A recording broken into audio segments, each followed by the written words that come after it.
ഏറ്റുമാനൂർ നഗരസഭയിലെ 27ാം വാർഡിൽ നിന്നുള്ള കേരള കോൺഗ്രസ് എം പ്രതിനിധി ബിബീഷ് ജോർജ് വേലിമറ്റം രാജിവെക്കുന്നുവെന്ന പ്രചാരണം അടിസ്ഥാനരഹിതമെന്ന് കൗൺസിലർ വിശദീകരിച്ചു. വിദേശത്ത് ജോലിക്ക് പോകുന്നതിനാൽ വാർഡിൽ ഉപതെരഞ്ഞെടുപ്പ് നടക്കേണ്ടി വരും എന്ന പ്രചാരണമാണ് ഉണ്ടായത്. കേരള കോൺഗ്രസിന്റെ ഏക പ്രതിനിധിയായി LDFിലുള്ള കൗൺസിലറാണ് ബിബീഷ്.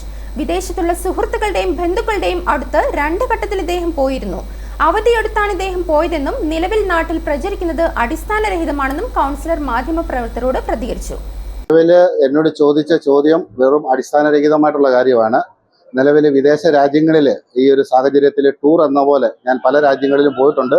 സിംഗപ്പൂർ പോയിട്ടുണ്ട്, അതുപോലെ തന്നെ ബഹ്റിൻ പോലെയുള്ള രാജ്യങ്ങളിൽ ഞാൻ വിസിറ്റ് ചെയ്തിട്ടുണ്ട്. ഇനിയും അതുപോലെ തന്നെ മറ്റ് ദുബായ്, ഓസ്ട്രേലിയ, USA അതിൻ്റെ ഭാഗമായിട്ട് നഗരസഭയിൽ നിന്നും ഒരു 1-2 മാസമോ അല്ലെങ്കിൽ 1 മാസമോ വല്ലതും ലീവ് എടുത്ത് ജസ്റ്റ് ഒന്ന് വിസിറ്റിന് വേണ്ടി പോകുന്നതിനുള്ള പ്ലാനുകൾ മാത്രമേ ഇട്ടിട്ടുള്ളൂ. നിലവിൽ നാട്ടിൽ വാർത്ത വരുന്നതെല്ലാം വെറും അടിസ്ഥാനരഹിതമാണ്.